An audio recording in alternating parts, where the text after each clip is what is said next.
현재 미 바이든 정부에서 지금까지 동맹국이라 불리던 주변 국가에 깜짝 놀랄 행보를 연이어 보여주고 있습니다. IRA 법안은 물론이고 달러 무제한 스와프라는 일본의 벌인 행동까지 논란이 되고 있는 가운데 여러 동맹국의 푸대접을 지속하고 있는 미국이 과연 앞으로 한국과도 달러 스와프를 할지가 매우 주목되는 상황입니다. 뜻밖의 미국은 전혀 다른 국면을 준비하고 있다는 분석이 다방면에서 제기되고 있으며 한국과 미국이 벌어지는 최근 사태와 또 일본은 무슨 날벼락 상황인지 자세히 알아보겠습니다. 최근 달러가 강세를 보이며 세계 통화 가치의 하락은 끝없이 이어지고 있습니다. 블룸버그 통신에 따르면 투자자들이 모든 것을 내다 팔고 있다며 세계 경제가 침체에 빠질 확률이 98%라고 보도했습니다. 이는 2008년 이후 최악의 실적을 이미 겪고 있는 주식시장의 매도 압력이 여전히 크고 빠르게 다가오고 있으며 폼리치 버그의 스테파니 랭 최고 투자 책임자에 따르면 불행히도 연준은 멈추지 않을 것이고 시장은 그에 따라 가격을 책정해야 하기 때문에 실행해야 할 과정일 뿐이라고 말했습니다. 이처럼 많은 전문가들은 현재 미국이 전형적으로 자신들의 위기를 동맹국에 팔아넘기고 있다고 말합니다. 일단 미국이 자신들의 위기를 동맹국은 물론 전 세계로 수출하고 있다는 것이 바로 고금리입니다. 미국은 금리를 올리고 강달러를 만들어 전 세계 국가의 통화를 폭락시키고 있습니다. 과거 여러 차례 금융위기를 비롯해 이런 상황이 있었는데 이는 인플레이션을 수출하는 것입니다. 하지만 전문가들은 이전 금융위기 때와는 전혀 다른 양상으로 환율이 올라가고 있다고 경고하고 있습니다. 미국이 팬데믹과 공급망 위기로 역사상 달러를 가장 많이 풀어버렸기 때문으로 미 정부는 자신들이 만들어낸 위기를 전 세계로 수출하는 국면에 다다른 모습인 것입니다. 이렇게 달러를 올려서 글로벌의 값싸진 수입품을 미국으로 들여오면 물가가 개선되기 때문입니다. 그러나 미국은 현재 물가 상승률이 8%로 자이언트 스텝을 3차례나 밟으면서 금리를 올렸지만 인플레이션은 잡히지 않는 상황입니다. 따라서 파월 의장이 등장해 계속해서 금리를 올리겠다며 연일 강경한 발언을 했고 환율은 더욱 더 치솟고 있는 것입니다. 결국 미국은 한국의 한계도 아닌 두 가지의 고통을 동시에 떠넘긴 것과 다름없습니다. 첫 번째로 미국은 일단 한국을 경제위기 타파를 위해 한국의 대기업을 불러들인 것인데 한국 산업 중 추에 해당하는 반도체 기업 삼성전자를 비롯해 현대차와 LG 등을 미국에 직접 들여앉혔습니다. 비싼 인건비와 인프라 등 제조업 환경이 좋지 않은 미국의 기업을 확장하는 것은 고민되는 일이지만 미국 시장은 그만큼 거대하며 동맹이라는 이유도 있고 일부는 미국이 핵심 기술을 가졌기 때문에 이러한 결정은 한 것입니다. 미국이 대놓고 막아버리면 반도체 같은 경우는 기업이 돌아가기 어려운 부분도 있고 일각에서는 사실상 반강제로 미국에 들어간 상황이라는 의견이 나오고 있습니다. 또 반도체의 경우도 인텔과 마이크론 등 미국 기업 위주의 정책으로 편성될 가능성이 매우 높다는 전망이 나온 것입니다. 이처럼 IRA 법안은 명백히 미국의 이익만을 극대화하면서 한국의 막대한 이윤을 노리고 있는 것입니다. 두 번째로는 앞서 언급된 환율 문제인데 미국의 환율이 급상승하게 되면서 한국 물가가 치솟고 있습니다.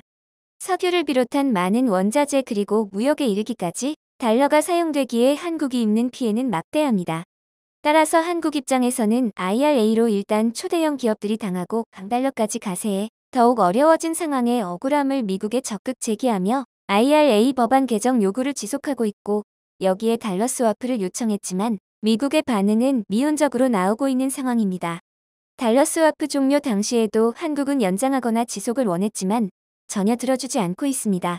급한 대로 당국은 국민연금 달러 스와프와 미국 측의 달러 스와프에 대해 강력 요청을 하는 등 전방위 조치를 취하고 있지만 일각에서는 미국이 더 심각한 상황을 만들 것을 우려하고 있습니다. 바로 미국이 지난주 일본에 취한 자세에서 매우 심각한 경고음이 들려왔기 때문입니다. 지난주 일본 당국은 미국 때문에 속이 타들어가고 적지 않은 충격을 받은 것으로 전해졌습니다. 우선 일본은 기본적으로 외환시장에 대해 개입을 하지 않는다는 방침을 보여왔습니다.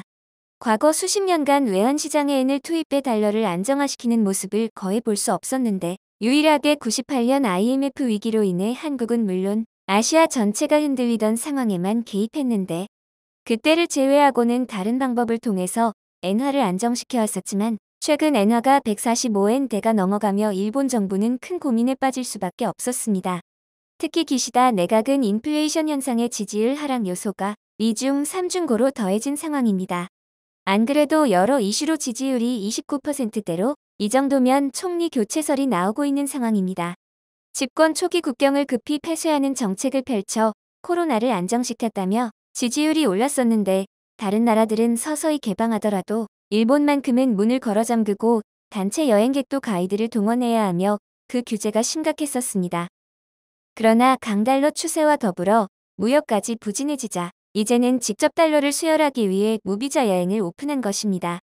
이번 정책으로 한국에서 매우 큰 수요가 있다고 본 것 같은데 과거 일본 여행객의 거의 절반가량을 차지하던 한국인이 찾아오면 지방 경제까지도 회복이 되고 중국도 제로 코로나가 끝난다면 여행을 통해 달러 수지를 개선할 수 있다는 의견이 나왔기 때문입니다.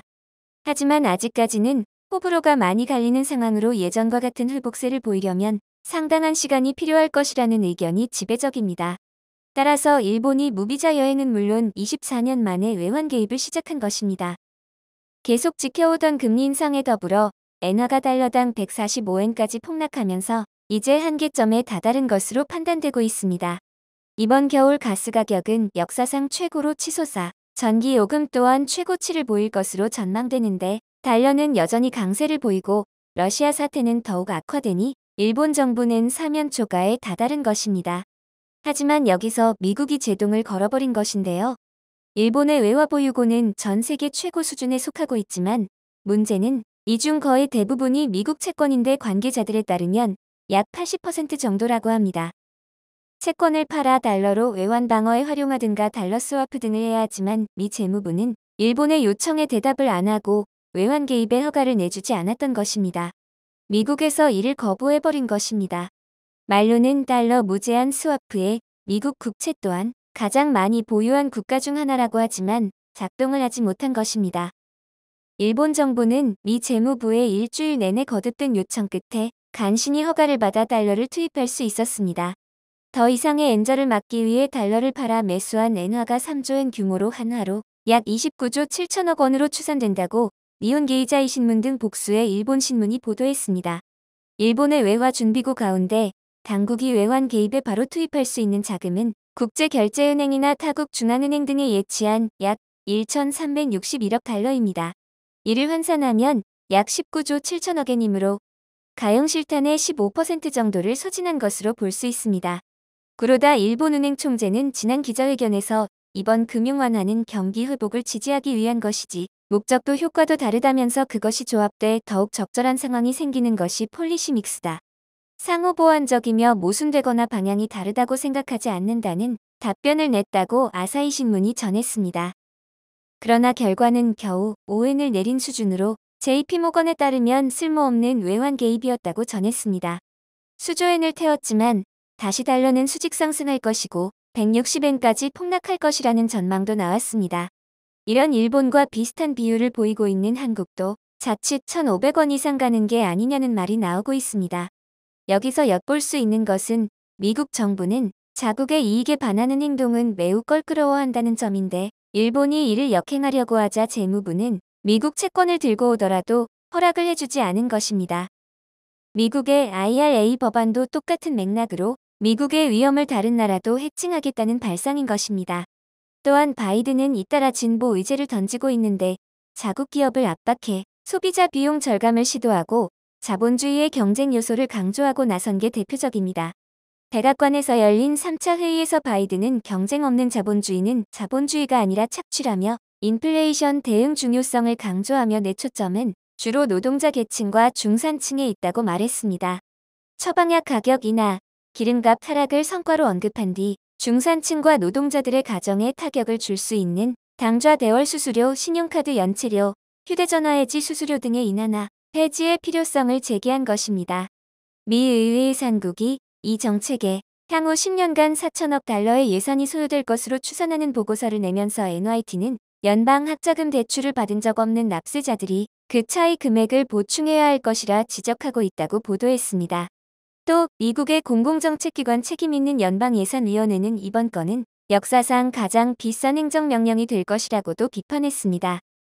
이런 상황이 지속되면 오히려 바이든 지지율이 급격히 하락할 수 있기에 양날의 검이 된 셈인 것입니다.